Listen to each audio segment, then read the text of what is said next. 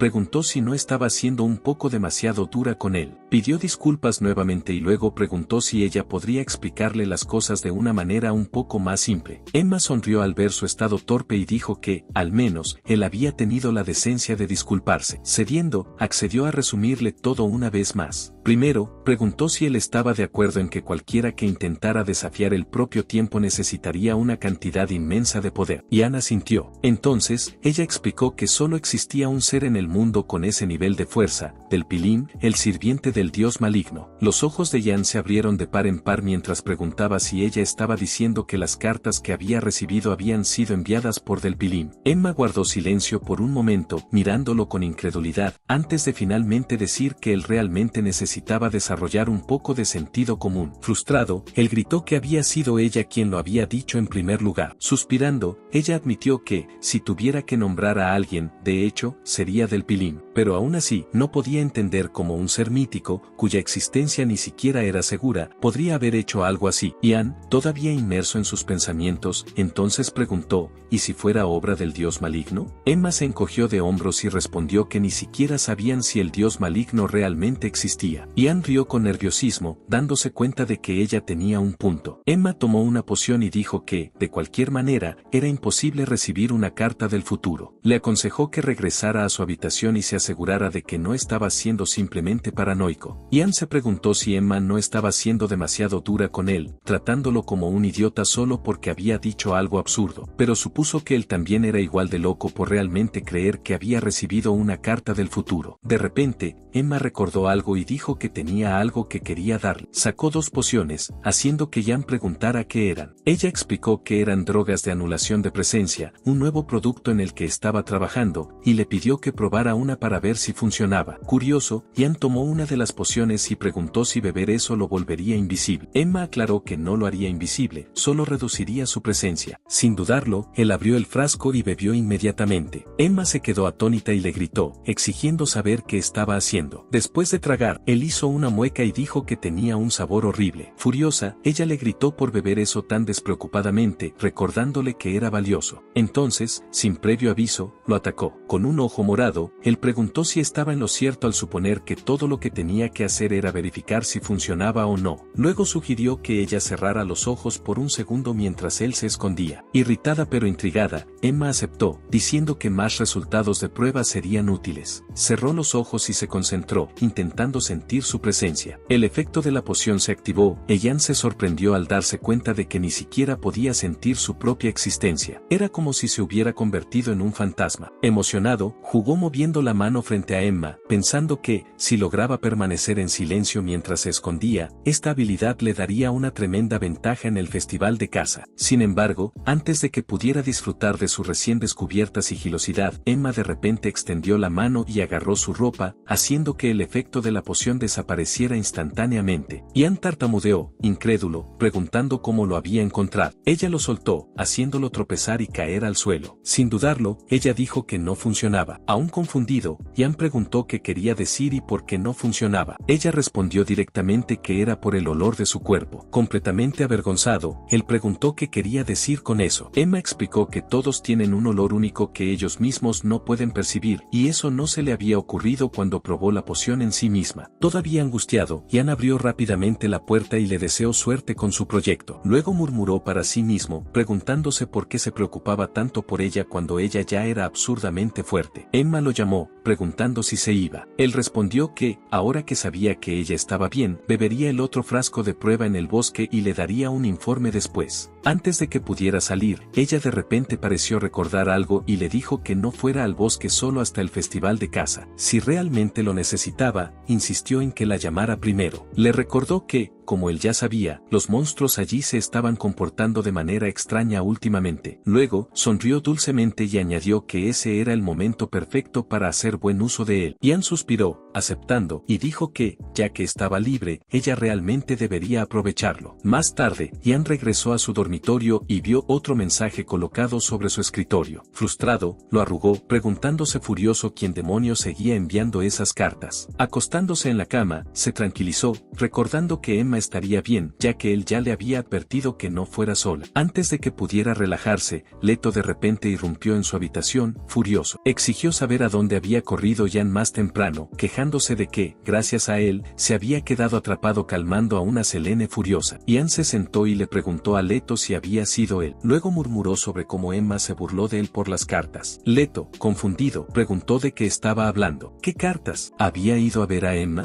¿Y cómo estaba ella? Ian decidió ignorarlo, pensando que, por primera vez, Leto realmente había logrado mantener las cosas bajo control. Irritado, entonces gritó a Leto que no hablara de muerte otra vez la próxima vez porque era demasiado. Leto, completamente sorprendido, lo miró atónito. Entonces, le gritó de vuelta, recordándole a Ian que solo había preguntado cómo estaba Emma. Exigió saber por qué Ian estaba diciendo tonterías de repente. En la basura, la carta descartada estaba arrugada. Su contenido decía: todo comenzó con Emma, una estudiante del departamento de alquimia, recolectando hierbas medicinales. De repente, fue atacada por un monstruo desconocido y más tarde fue encontrada con el estómago desgarrado. Leto preguntó una vez más cómo estaba Emma. Ian, sin dudarlo, respondió que Emma estaba bien. ¿Cómo no iba a estar bien Emma? Sin embargo, en ese momento, no se dio cuenta de que Emma ya estaba en el bosque, con el estómago desgarrado. Al día siguiente, en la iglesia, Emma yacía en la cama, entre la vida y la muerte, mientras la santa trabajaba para curar su cuerpo. Ian y Leto estaban arrodillados a su lado, rezando junto con la santa. Cuando terminó, la santa se giró hacia ellos y explicó que Emma había sido encontrada en la entrada del bosque. Según los exploradores, era probable que fuera obra de un monstruo. Añadió que los monstruos rara vez aparecían en esa zona, lo que significaba que Emma debió haber bajado la guardia. Sin embargo, beber una poción que la hizo parecer muerta después de haber sido herida terminó salvando su vida. Ian, desesperado, le dijo a la santa que, si era su poder divino, entonces ella podría salvar a Emma. Pero ella explicó con calma que el poder divino no era omnipotente. Dijo que, si podían ofrecer algo de gran valor, tal vez podrían realizar un milagro. Frustrado, Ian le recordó con enojo que la hija de un herborista no tendría acceso a recursos tan valiosos. La santa, impasible, aclaró que la ofrenda no se trataba de valor monetario, sino de la dificultad de obtenerla. Lamentablemente, les dijo que debían prepararse para lo peor. Luego, les informó que el padre de Emma llegaría pronto. Sería difícil explicarle la situación, así que, si querían dejar esa tarea al clero, podían irse en ese momento. Ian, sin embargo, se negó. Insistió en quedarse, diciendo que fue la última persona en ver a Emma antes del ataque y que tenía que ser él quien se lo contara a su padre. Podría ser la última oportunidad de hablar. La santa lo tranquilizó, diciendo que no era culpa de nadie y le pidió que no se culpara. Luego, hizo una oración para recuperar la paz mental antes de irse. Leto, invadido por la ira, de repente golpeó la pared y gritó, exigiendo saber por qué un monstruo apareció en la entrada del bosque. Gritó que, si el monstruo no hubiera estado allí, Emma podría haber escapado. Ian estaba a punto de calmarlo cuando ambos escucharon una voz temblorosa llamando a Emma. Al girarse, Ian vio a un hombre mayor llorando, llamando a su hija. La escena hizo que el corazón de Ian se hundiera. Titubeante, preguntó si el hombre era el padre de Emma. El hombre, apenas sosteniéndose, levantó la vista y preguntó si Ian conocía a su hija. El padre de Emma cayó de rodillas, suplicándole a Ian que los ayudara, que al menos le permitiera ver el rostro de Emma. Pero, por razones de higiene y seguridad, los sacerdotes no lo permitirían. No había nada que Ian pudiera hacer. Apretó los puños, pensando que, si al menos tuvieran un gran respaldo, si al menos tuvieran dinero para una ofrenda, tal vez podrían hacer algo. Pero, para nobles de provincia como ellos, todo lo que podían hacer era decirle al padre de Emma que los sacerdotes estaban haciendo todo lo posible para curarla. Después de que el padre de Emma se calmara un poco, Ian sacó una poción. Explicó que Emma se la había dado el día anterior, diciendo que era una nueva poción de la que estaba orgullosa. Dijo que, en lugar de quedársela, el padre de Emma debería ser quien conservara el logro de su hija. Sin embargo, el padre de Emma se negó. En cambio, agarró el hombro de Ian y le suplicó que la usara. A cambio, le rogó que nunca olvidara a Emma. Ian se quedó allí parado, preguntándose si realmente no había nada que pudiera hacer. Pensó que podría haber evitado todo esto, si tan solo hubiera tomado la carta más en serio, si tan solo le hubiera dado a Emma una advertencia más clara antes de irse. No sabía si la carta era realmente del futuro o si los eventos escritos en ella eran reales. Pero sabía una cosa, algo en ella parecía imposible de ignorar. Decidido, tomó una decisión. Encontraría a Sepia, la persona que escribió las cartas, y se aseguraría de que los eventos descritos en ellas nunca sucedieran. Al día siguiente, Leto le lanzó una mirada curiosa y le preguntó quién era Sepia y si Ian finalmente había conseguido una novia. Leto añadió que nunca pensó que vería el día en que Ian mostraría interés por una mujer. Irritado, Ian empujó el rostro de Leto y le ordenó que dejara de decir tonterías. Le recordó que ya le había dicho que necesitaba encontrar a la persona que escribió las cartas. Leto preguntó si había revisado el registro de alumnos. Ian respondió que sí, pero que no había ningún registro de alguien llamado Sepia. Leto entonces bromeó, diciendo que el nombre Sepia podría ser falso y preguntándose qué tipo de mujer estaba dejando a Ian tan inquieto. Ian, molesto, gritó que no era nada de eso y preguntó por qué estaría ansioso. Frustrado, agregó que simplemente había algo que quería preguntarle a Sepia. Sin embargo, Leto continuó provocándolo, preguntando si Ian planeaba pedirle a Sepia que fuera su novia, lo que lo irritó aún más y lo llevó a golpear a Leto. Después de recibir un golpe, Leto finalmente aceptó dejar las bromas y, en su lugar, preguntó si estaba en lo correcto al pensar que Sepia era el nombre de una flor. Ian confirmó, explicando que por eso no estaba seguro de si era un nombre real o un seudónimo. Leto especuló que probablemente era un apodo relacionado con la flor sepia y mencionó que el nombre era relativamente común en el norte, sugiriendo que la persona podría ser de esa región. Al escuchar esto, Ian de repente se dio cuenta de algo y se preguntó si el norte no era territorio de la familia Yerdena. Leto entonces se ofreció a preguntar por ahí, pero observó que, si Ian se refería a alguien del norte, solo una persona le venía a la mente. Girándose hacia un lado, Leto hizo un gesto en dirección a alguien y comentó que la fanática loca de Ian estaba justo allí. Ian siguió la mirada de Leto y vio a Saria escondida detrás de un árbol, mirándolo. Ian admitió que Saria fue la primera persona en la que pensó cuando mencionaron el norte. Leto señaló que la única familia noble que conocía del gélido norte eran los Irdina. Sin embargo, Leto no podía entender por qué Saria enviaría una carta bajo un nombre falso en lugar de simplemente hablar con él directamente. Frustrado, Ian gritó a Leto que se fuera. Acercándose a Saria, Ian estaba a punto de hablar cuando ella tímidamente le entregó una bolsa, explicando que era una compensación por haberle enseñado. Cuando Ian la abrió, se quedó impactado al ver una gran cantidad de oro dentro. Aturdido, cuestionó qué quería decir con compensación, sabiendo que el oro valía mucho más de lo esperado. Saria explicó que, después de haberle pedido orientación anteriormente, se dio cuenta de que era una falta de educación no ofrecer algo a cambio. Ian la tranquilizó, diciendo que no era una falta de educación en absoluto, e insistió en que no podía aceptar una suma tan grande. Curioso, entonces preguntó por qué estaba tan desesperada por su orientación. Saria respondió que no creía tener nada más que aprender de nadie. Por un momento, Ian pensó que ella había madurado, pero pronto se dio cuenta de que ese comportamiento probablemente solo ocurría frente a él. Saria explicó además que siempre había algo que aprender de personas que aún no habían sido superadas. Ian le recordó que no tenía la habilidad para enseñar a alguien como ella y preguntó si no estaba progresando bien por su cuenta. Añadió que, incluso sin su orientación, estaba seguro de que ella alcanzaría niveles aún mayores algún día. Sin embargo, Saria simplemente afirmó que, si perdía el festival de caza de ese año, no tendría otra oportunidad. En ese momento, Ian recordó que la carta mencionaba que Sepia también participaría en el festival de caza de ese año. Antes de que Saria pudiera terminar de hablar, él tomó sus hombros y afirmó con firmeza que debían entrenar juntos. Por dentro, decidió averiguar si Saria era Sepia. Días después, Ian comenzó a entrenar con Saria, pero, a pesar de sus esfuerzos, aún no podía determinar si ella era Sepia. Sin embargo, aprendió otras cosas sobre ella. Primero, Saria no tenía habilidades sociales. Había ganado el apodo de ruda Jordana, pero no porque tuviera malas intenciones. Simplemente era pésima interactuando con los demás. Segundo, Saria no entendía el concepto de descanso. Ian había escuchado que los nobles de alto rango solían entrenar sin pausas, confiando en pociones de curación. Pronto se dio cuenta de que Saria era una de esas personas. Un día, Saria se lastimó durante el entrenamiento. Ian inmediatamente preguntó si estaba bien, pero ella ignoró su preocupación, afirmando que una sola poción curaría la herida. familia. Sin embargo, Ian sostuvo su pierna herida y le preguntó si realmente entendía que las pociones no eran una cura para todo. Le explicó que no aliviaban la tensión ni la fatiga en las articulaciones y que, por eso, era necesario un ritmo adecuado durante el entrenamiento. Recordando algo que ella había mencionado antes, preguntó si era cierto que ese año era su última oportunidad. Quería entender exactamente qué quería decir con eso y por qué la ponía tan ansiosa. Saria vaciló antes de responder que había alguien en el cuarto año a quien quería derrotar. Ian señaló que, solo porque esa persona se graduara, eso no significaba el fin. Siempre podría encontrarla nuevamente y desafiarla a un duelo si fuera necesario. Después de terminar de vendar su pierna, Saria admitió en voz baja que, cuanto más pasaba el tiempo, menos oportunidades tendría de desafiarla. Ian, confundido, preguntó qué quería decir con eso. Saria respiró hondo y explicó que, si desafiaba al jefe de su familia, sería inmediatamente exiliada. Ian, sorprendido, preguntó si estaba entendiendo bien a quien pretendía enfrentar. Saria confirmó que quería derrotar a la mejor estudiante del cuarto año en el departamento de esgrima, Delphine Yerdina. Luego reveló que Delphine era su hermanastra y que se convertiría en la líder de la familia Yerdina tras la graduación. Mirando a Ian, Saria preguntó si era cierto que él había dicho que aún tendría una oportunidad de desafiar a Delphine incluso después de la graduación. Ian lo confirmó. Sin embargo, Saria negó con la cabeza y afirmó que eso no era cierto, explicando que la academia era el único lugar donde un heredero directo y un miembro de la familia ramificada podían ser juzgados en igualdad de condiciones. Saria entonces recordó estar tirada en el suelo, derrotada, pensando que cambiar las reglas de un combate uno contra uno era injusto. Sin embargo, Delphine simplemente se acercó a ella y, de manera provocadora, la elogió por luchar a pesar de no poder formar alianzas. Le recordó a Saria que reunir personas y usarlas era una habilidad en sí misma. Saria permaneció impasible, sabiendo que todos en la familia Yerdina estaban del lado de su hermana. No había forma de hacer aliados entre ellos, pero, en el fondo, deseaba tener sus propios aliados. Estaba perdida en sus pensamientos cuando Ian le informó que había terminado y que ya debería ser capaz de moverse. Sonrojada, lo miró fijamente, pensando que, si él fuera uno de sus aliados, podrían ganar. Con ese pensamiento en mente, planeaba pedirle que se convirtiera en su aliado. El Festival de Caza es un evento estimado por el emperador Edalus. Como una de las principales competiciones realizadas en la academia, el festival ponía a prueba quién lograba cazar las bestias mágicas más fuertes. Las bestias mágicas en el bosque al sur, donde se llevaba a cabo el festival, eran dejadas intactas durante todo el año específicamente para este propósito. Ian se encontró preocupado por dos cosas: Saria, que necesitaba participar en el festival de caza, y Sepia, que se suponía debía acercarse a él durante el evento. No entendía que tenía que ver cualquiera de ellas con él. Sin embargo, estos pensamientos seguían molestándolo. De repente, Selene vino corriendo hacia el campo de caza y lo llamó, insistiendo en que debían ir juntos. Confundido, preguntó por qué tenía tanta prisa. Pero, en lugar de responder, ella devolvió la pregunta, preguntando si era un idiota. Irritado, exigió saber de dónde venía eso. Selene entonces explicó que, normalmente, nadie querría entrenar con alguien a quien acababa de derrotar en un combate. Ian, indiferente, respondió que solo había sido una pelea y que habían hecho las paces después. Al escuchar que se habían reconciliado, Selene se mostró visiblemente molesta y preguntó si Saria lo estaba siguiendo después del duelo. Ian suspiró y explicó que Saria solo quería preguntarle algo y que ya no lo estaba siguiendo. No obstante, Selene siguió frustrada y exigió saber por qué la defendía tanto. Sin previo aviso, Ian sujetó su rostro, sorprendiéndola. Ella tartamudeó, preguntando qué estaba haciendo mientras él se inclinaba más cerca y olfateaba su cabello. Luego preguntó si había cambiado de perfume. Avergonzada, ella tartamudeó que no era perfume, sino posiblemente el olor de su nuevo limpiador facial. Mientras tanto, Ian se sintió aliviado por haber logrado cambiar de tema. Selene entonces preguntó si sabía qué ejercicios prácticos harían ese día, mencionando que era su primera vez participando. Ian respondió que probablemente implicaría explorar el bosque y aprender sobre el entorno. Selene expresó su esperanza de que no encontraran ninguna bestia mágica. Sin embargo, Ian permaneció en silencio, sabiendo que, en circunstancias normales, no encontraría ninguna. Pero, según la carta, debería haber un ataque de una bestia mágica. Una respuesta adecuada podría evitar grandes bajas, pero aún existía una gran posibilidad de que muchas personas murieran. Decidió impedir el desastre a toda costa, sabiendo que era el único consciente de la advertencia de la carta. Poco después, Derek llegó y llamó la atención de todos para revisar algunos puntos importantes antes de comenzar. Recordó al estudiante que recientemente había sido atacado por una bestia mágica en la entrada del del bosque. El hecho de que la bestia hubiera llegado tan cerca de la entrada, a pesar de que normalmente evitaban esa área, significaba que ellos también podrían encontrarse con una. Advirtió a todos que tuvieran cuidado. Mientras Derek hablaba, Ian notó que Saria lo observaba de reojo. Sintiendo incomodidad, desvió la mirada, haciendo que Saria se sonrojara tímidamente. Derek continuó explicando que el bosque estaba denso de árboles, lo que dificultaba blandir una espada libremente. Aconsejó a todos que permanecieran atentos al entorno mientras se movían o atacaban. Ian observó la espada de Derek, sabiendo que las bestias mágicas en el bosque estaban completamente acostumbradas al terreno. Si las encontraban, estarían en desventaja. Sin embargo, Derek entonces levantó su espada y liberó su aura, explicando que, si eran expertos en espada capaces de materializar su aura, sería una historia diferente. Incluso si la trayectoria de sus espadas estaba bloqueada, con cada golpe, todo en su camino sería cortado. A pesar de ello, por más hábil que fuera un espadachín, nunca podría ignorar completamente el entorno. Derek entonces dirigió su atención a un árbol que había destruido con sus golpes, enfatizando que situaciones como esa podían determinar si ganaría. Les instruyó sobre la importancia de mantener la distancia adecuada en combate, algo crucial para los espadachines. Por esa razón, el entrenamiento del día incluiría ejercicios prácticos utilizando el entorno del bosque. Luego ordenó que formaran parejas, permitiéndoles moverse libremente durante el entrenamiento. Sin embargo, debido al incidente reciente, les advirtió que no se acercaran al centro del bosque. Si sentían cualquier peligro, debían priorizar huir y reportar la situación. Ian sabía que, si aparecía un grupo de bestias mágicas según la advertencia de la carta, mantenerse juntos ayudaría a concentrar su fuerza y haría más fácil enfrentarlas. Aún así, reunir a todos sin un motivo claro los haría parecer locos. Al final, todo lo que podía hacer era informar rápidamente al profesor si notaba alguna señal de un ataque de una bestia mágica. Como una batalla podía estallar mientras investigaba, obviamente necesitaba formar pareja con alguien. Pero, antes de que pudiera terminar su pensamiento, Selene llamó emocionada su nombre y preguntó si estaba en lo cierto al suponer que haría pareja con ella. Ignorándola por completo, agarró a Saria y declaró que debían hacer pareja, dejando a una frustrada Selene atrás, en lo profundo del bosque. Algún tiempo después, Ian caminaba por el bosque con Saria como su compañera. Todavía estaban dentro del área permitida por Derek para la exploración, pero, hasta el momento, no había aparecido ninguna bestia mágica. Encontrándolo extraño, preguntó a Saria si también le parecía inusual. Ella asintió, afirmando que no había sentido la presencia de ninguna bestia mágica. Mientras continuaban caminando, Ian consideró que no había manera de que alguien tan hábil como Saria en la detección de bestias mágicas fallara en notar su presencia. Luego sugirió que tomaran un descanso, pero le recordó que no bajara la guardia. Saria aseguró que eso no sería un problema. Cuando el sol comenzó a ponerse, se encontraban en medio del bosque, descansando. Saria se puso de pie frente a él, aparentemente nerviosa. Después de un momento de vacilación, preguntó por qué había elegido unirse a ella. Él respondió casualmente que era porque eran amigos. Sorprendida, ella preguntó si él era el único que los consideraba amigos. Luego, vacilante, preguntó si debería ofrecerle algo a cambio por ser su amigo, dejando a Ian confundido. Tartamudeando, sugirió que, cuando regresaran a los dormitorios, podría darle oro o algo similar. Ian, al darse cuenta de su error, explicó que la amistad no era una transacción. Si hubiera un intercambio involucrado, no sería amistad, sino un negocio. Continuó explicando que los amigos hablaban entre sí, caminaban juntos y pasaban tiempo el uno con el otro sin esperar nada a cambio. Eran personas con quienes podían compartir cosas que no contarían a nadie más. Saria entonces preguntó si podía hacer una pregunta algo grosera, ahora que eran amigos. Ian aceptó, curioso por saber qué quería preguntar. Se sorprendió por completo cuando ella cuestionó si la razón por la que se habían adentrado tanto en el bosque era porque su amigo había sido atacado allí y si todo eso era solo por venganza contra las bestias mágicas. Ian, tomado por sorpresa, vaciló antes de admitir que no lo sabía. Sin embargo, Saria insistió, preguntando por qué estaba haciendo eso y cuál era su verdadera motivación. Abrumado, perdió la paciencia y gritó que ya había dicho que no lo sabía. En ese momento, los recuerdos de Emma inundaron su mente. Sus manos temblaron ligeramente mientras murmuraba que no era por venganza. Había llegado hasta allí simplemente para buscar bestias mágicas. Saria lo miró con tristeza en los ojos y preguntó si eso era lo que debía ser la amistad, y si era algo que los amigos hacían el uno por el otro. Ian, aún inseguro, respondió que no lo sabía. Preguntó si no era algo que simplemente sucedía naturalmente y, luego, cuestionó qué haría ella si él fuera atacado por una bestia mágica. Sin dudarlo, Saria afirmó con firmeza que querría derrotar a la bestia mágica. Ian asintió, diciendo que que era exactamente así como se sentía. Emma era su amiga, y por eso estaba haciendo eso. En ese momento, Saria pareció finalmente comprender el significado de la amistad. Ian la tranquilizó, diciendo que no era un idiota y que no se lanzaría imprudentemente a una batalla contra las bestias mágicas. Necesitaba asegurarse de que no estuvieran en peligro inminente primero. De repente, un gruñido bajo resonó cerca, sorprendiéndolo. Inmediatamente preguntó a Saria si lo había escuchado. Ella, confundida, respondió que no sentía nada en particular. Sin embargo, Ian le hizo una señal para que guardara silencio y se concentrara. La expresión de Saria cambió, sus ojos se abrieron de par en par con asombro. Susurró que vio varios ojos brillantes reluciendo en la oscuridad frente a ellos, ocultos entre los árboles. Al darse cuenta de la situación, Saria afirmó ansiosamente que, si había tantas, los estudiantes en el bosque estaban en peligro. Saria tomó su espada y preguntó si debían atacar, pero Ian se negó de inmediato, diciendo que huirían. No había necesidad de luchar,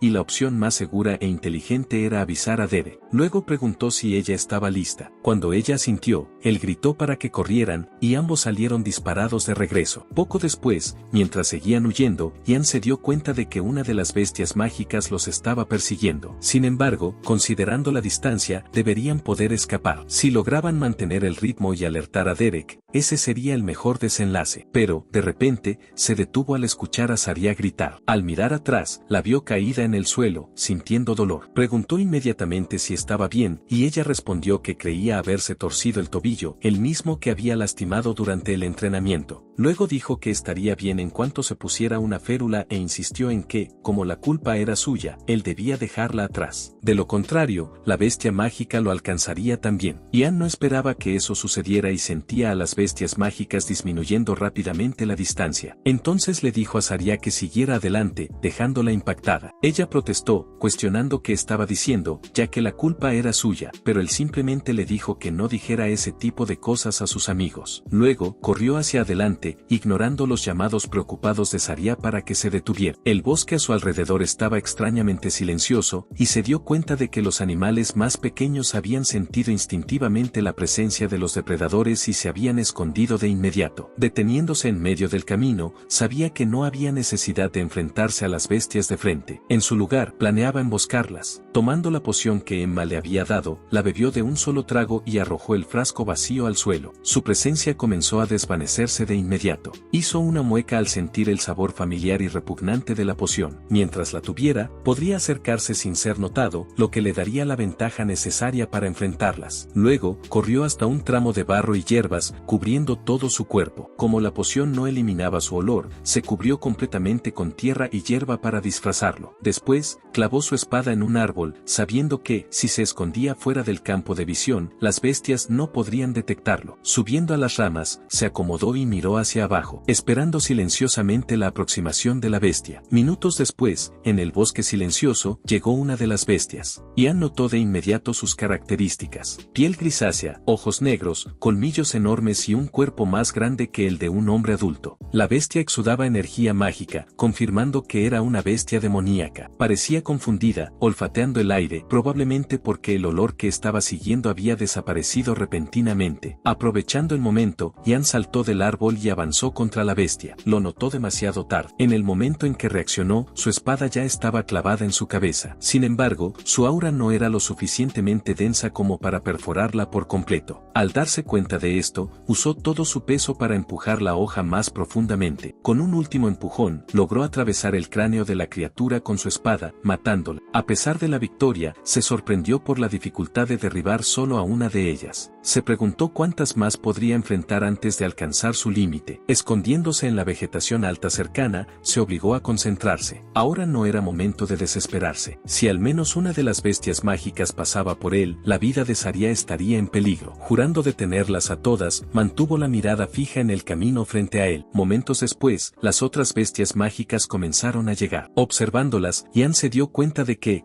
al ser bestias demoníacas similares a lobos, naturalmente se movían en manada. Aunque al principio solo pudo ver una, sentía la presencia de muchas otras a su alrededor. Estaban dispersas, buscándolo. Basándose en sus movimientos, estimó que al menos 5 de ellas rondaban la zona. Aprovechando la oportunidad, corrió hacia una de ellas y la apuñaló antes de que pudiera alertar a las demás. La bestia aulló de dolor. Ian intentó empujar su espada más profundamente, pero su piel era demasiado resistente para ser perforada por completo. Sin otra opción, intentó cortarla en lugar de apuñalarla, pero la criatura esquivó y contraatacó mordiendo su mano. Estuvo a punto de gritar de dolor, pero se contuvo, sabiendo que si hacía ruido, las otras bestias mágicas lo rodearían. Apretando los dientes, levantó la otra mano, sosteniendo un hacha, y la golpeó contra la cabeza de la bestia. Levantó el hacha nuevamente y asestó otro golpe, finalmente matando a la segunda bestia mágica. Al mirar el arma, se dio cuenta de lo útil que era en combate cuerpo a cuerpo. Sus sentidos también se habían agudizado mucho más desde que fue poseído por el espíritu maligno. Su tiempo de reacción definitivamente había mejorado, al igual que cuando luchó contra Saria. Cualquiera que fuera la razón, reconoció que el espíritu maligno le había proporcionado alguna ventaja. Empezó a creer que, en ese estado, podría enfrentar cuantas bestias mágicas fueran necesarias. En el punto de partida, Selene furiosamente arrojó su espada al suelo, gritando que Ian la irritaba. Frustrada, pisoteó repetidamente la hoja mientras vociferaba, indignada porque Ian había elegido aliarse con esa mujer en lugar de con ella. Siguió maldiciendo, diciendo que estaba furiosa y apostando que Ian y Saria estaban teniendo un encuentro romántico en el bosque. Sin embargo, su berrinche fue interrumpido cuando Saria llegó, jadeando y en pánico, llamando urgentemente a Derek. Derek corrió hacia ella e inmediatamente preguntó qué había sucedido. Aún recuperando el aliento, Saria logró explicar que había un gran número de bestias demoníacas y que Ian se quedó atrás solo para protegerla después de que ella resultara herida. Por un momento, Derek quedó paralizado por el impacto. Sin embargo, pronto se recompuso y aseguró que entendía la situación. Le ordenó que se quedara donde estaba y esperara mientras él corría hacia el bosque, prometiendo que salvaría a Ian. Selene y sus compañeros entraron en pánico. Mientras tanto, Saria intentó ponerse de pie, pero el dolor de su herida la dominó. Cayó de rodillas, agarrando el suelo mientras suplicaba que Ian estuviera a salvo. En lo profundo del bosque, otra bestia mágica avanzó y encontró a 4 de sus compañeros caídos en la misma posición. Olfateó uno de los cuerpos, sin darse cuenta de que Ian estaba escondido detrás de él. En el instante en que la criatura levantó la cabeza para aullar, Ian emergió de su escondite y clavó su espada en su garganta, matándola al instante. Sin embargo, antes de que pudiera recuperar el aliento, escuchó más aullidos a lo lejos y maldijo en voz alta. Al levantar la vista, vio a otras 2 bestias cercanas, ambas gruñendo y listas para atacar. Cuando se lanzaron contra él, Ian permaneció tranquilo, apretando el hacha con fuerza y murmurando un insulto contra los lobos, desafiándolos a que fueran por él. Las bestias aterrizaron cerca de él y comenzaron a rodearlo a gran velocidad. Sabía que eran mucho más rápidas que los lobos comunes debido a su naturaleza mágica, pero, al final del día, seguían siendo solo bestias con movimientos simples y predecibles. Inicialmente, pensó que luchar contra múltiples enemigos al mismo tiempo sería difícil, pero si eso era todo lo que tenían, podía manejarlo. Cronometrando el momento perfecto, saltó y cortó a ambas criaturas mientras pasaban, golpeando a una con la espada y a la otra con el hacha. Mirando a su alrededor, gritó para que las bestias restantes aparecieran, declarando que él se encargaría de todas. Un instante después, Ian estaba en medio de una pila de cadáveres de bestias mágicas. Creía haber acabado con todas, pero aún sentía la presencia de una más cerca. Mirando hacia el bosque, vio a una bestia solitaria acechando en las sombras, observándolo. A diferencia de las demás, no se acercaba, lo que le hizo preguntarse qué estaba tramando. ¿Estaría tratando de tenderle una trampa, esperando que cometiera un error? Apoyándose contra un árbol para recuperar el aliento, admitió que la criatura era sorprendentemente inteligente para una bestia, pero,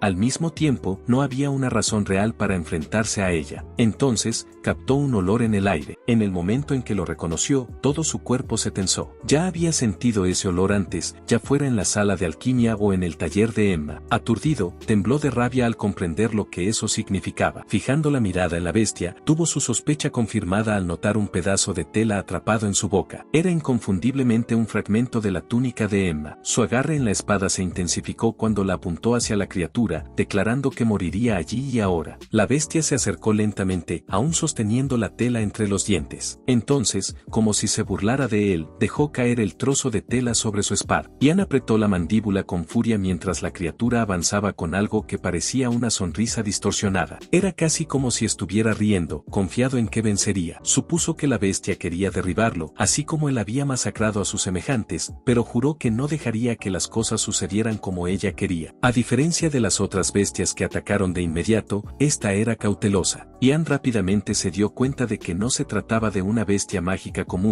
sino de una de alto nivel. Si cometía un error, podría morir. Necesitaba probarla primero. Sin previo aviso, la bestia avanzó, apareciendo ante él en un instante. Ian apenas tuvo tiempo de reaccionar antes de que las garras de la criatura rasgaran su pecho, lanzándolo hacia atrás con una fuerza tremenda. Se estrelló contra el suelo, el dolor irradiando por todo su cuerpo. Maldiciendo en voz alta, se dio cuenta de que la bestia era demasiado rápida. La vio moverse, pero su cuerpo no reaccionó a tiempo. Antes de que pudiera recuperarse, la bestia lanzó otro ataque a alta velocidad. Desesperado, arrojó su espada hacia ella. Para su sorpresa, la criatura no esquivó, y la hoja golpeó su boca, derribando varios dientes. Aprovechando el momento, Ian saltó sobre ella, sujetando firmemente su hacha y golpeándola contra su rostro. Sin embargo, se sorprendió al darse cuenta de que su hacha apenas dejó un rasguño. El cuerpo de la bestia era mucho más resistente de lo que había esperado. Luego, ella se torció en el aire, girando en un mortal antes de atacar con sus garras. Afortunadamente, Ian pudo bloquear el golpe con su hacha, aunque la fuerza del impacto hizo que sus brazos temblaran. Cuando la criatura aterrizó perfectamente sobre sus cuatro patas, Ian quedó momentáneamente aturdido. Realmente estaba haciendo mortales en medio del combate. Burlándose, murmuró que debería venderla a un circo o algo así, tal vez golpearla hasta casi matarla primero y luego entregarla a los artistas. A pesar de la broma, sabía que la situación era crítica. La bestia había roto algunos dientes al morder su espada, por lo que probablemente ya no podría usar la mordida, pero, aún así, necesitaba preocuparse por los otros ataques. Desafortunadamente para él, estaba en una condición mucho peor. Había recibido el golpe completo del primer ataque y, si la criatura lanzaba otro ataque a alta velocidad, no estaba seguro de poder esquivar a tiempo. Como si leyera sus pensamientos, la bestia avanzó nuevamente contra él. Esta vez, logró moverse ligeramente hacia un lado, evitando un golpe directo. Sin embargo, antes de que pudiera contraatacar, la bestia balanceó sus garras hacia él otra vez. Se agachó a tiempo, dándose cuenta de que ella lo superaba tanto en resistencia como en velocidad. Ian luego blandió su hacha contra la bestia, sabiendo que, cuanto más se prolongara la lucha, peores serían sus posibilidades. La criatura esquivó sin esfuerzo, su sonrisa se amplió como si estuviera jugando con él. Dándose cuenta de que necesitaba acabar con esto mientras ella todavía se divertía, suspiró por dentro. No era la forma en que quería luchar, era imprudente y peligrosa. Pero, en este punto, no tenía otra opción. La bestia entonces usó su habilidad de soplo contra Ian, quien fue sorprendido cuando el impacto lo lanzó contra un árbol. Cayó al suelo mientras la criatura se acercaba lentamente. A pesar del dolor, permaneció inmóvil, aunque estaba completamente consciente. La bestia, pareciendo victoriosa, caminó hacia él. Saboreando su triunfo, Ian sabía que no lo mataría inmediatamente, así como no había matado a Emma. Había jugado con ella, desgarrando su abdomen como si estuviera divirtiéndose con una presa. Cuando la bestia se preparaba para hacer lo mismo con él, un grito estridente de dolor resonó repentinamente. Sangre goteó a los pies de Ian mientras clavaba su espada en la garganta de la criatura con éxito. Usando el resto de su aura, forzó la hoja aún más adentro. Ian sabía que, si fingía estar débil, la bestia bajaría la guardia y expondría sus puntos vulnerables. Entonces, le susurró que había caminado hasta él ansiosa por rasgarle el estómago, sin darse cuenta de que sus propias entrañas estaban a punto de ser desgarradas. Con un tirón brusco, retiró la espada de su garganta y, con toda su fuerza, cortó el estómago de la criatura. La bestia huyó de agonía mientras la sangre brotaba de su profunda herida. Mientras ella se retorcía en el suelo, Ian permaneció sobre ella, diciéndole que debería haber aprendido a matar a su presa de inmediato en lugar de jugar, especialmente cuando enfrentaba a alguien más fuerte. Pateó el cuerpo de la bestia y afirmó que su arrogancia fue lo que, al final, causó su muerte. Levantando su espada, ahora brillando con su aura, gritó para que la criatura recordara el nombre de quien la mató. Con un último y poderoso golpe, cortó su estómago, asegurando su muerte mientras la advertía de promete nunca olvidar. Mientras tanto, no muy lejos de allí, Derek corría hacia el bosque, su mente llena de pensamientos sobre Jan. El desespero lo dominaba mientras rezaba silenciosamente para que Jan todavía estuviera vivo. De repente, una explosión estruendosa sacudió el aire, y los ojos agudos de Derek captaron el rastro de un corte masivo. Inmediatamente se preguntó si eso había venido de Jan. Mientras corría, notó los cadáveres de bestias mágicas esparcidos por el suelo. Sintiendo dos presencias cercanas, rápidamente dedujo que una de ellas era una bestia, mientras que la otra solo podía ser Jan. Momentos después, Selene lo alcanzó, su rostro lleno de preocupación. Preguntó frenéticamente dónde estaba Jan. Derek, analizando los alrededores, respondió que Jan no estaba allí, lo que la sorprendió. Ella exigió saber dónde estaba, pero Derek solo miró hacia adelante y dijo que lo descubrirían si seguían adelante. Sin dudarlo, continuaron su camino. Pocos minutos después, una voz los llamó. Al volverse hacia el sonido, Selene vio a Jan sentado junto al inmenso cadáver de una bestia mágica. Con una sonrisa cansada, Jan preguntó si no llegaban un poco tarde. Los ojos de Selene se llenaron de lágrimas, mientras los otros estudiantes y Derek quedaron paralizados por el shock, mirando la enorme bestia muerta detrás de él. Jan entonces llamó a Derek, pero antes de que pudiera decir otra palabra, su cuerpo cedió y se desmayó por el dolor y la extenuación. Más tarde, cuando Jan despertó, se dio cuenta de que estaba en el templo. Según la santa, Derek lo había llevado allí después de que perdió el conocimiento tras la batalla contra la bestia mágica. También le informó que tomaría un tiempo hasta que fuera liberado, aunque él se consideraba afortunado de haber escapado solo con una lesión en la mano. A pesar de todo, se sentía aliviado de que su apuesta hubiera salido bien y de haber vengado a Emma. Sin embargo, sabía que su victoria no cambiaría el hecho de que ella aún estaba en coma. Entonces, conversó con Leto, explicando que, según Derek, la bestia era joven para su tamaño. Si hubiera sido más madura, no habría perdido el tiempo jugando con su presa. Leto, sin impresionarse, se burló del monólogo serio de Jan y, molesto, lo llamó idiota. Jan, incómodo, le recordó a Leto que él era un paciente y le dijo que, si solo había venido a pelear, debería irse. Leto aceptó, pero añadió que Jan era un paciente con algunos tornillos flojos. Luego, preguntó sarcásticamente por qué Jan arriesgaría su vida solo para hacerse el héroe frente a una chica.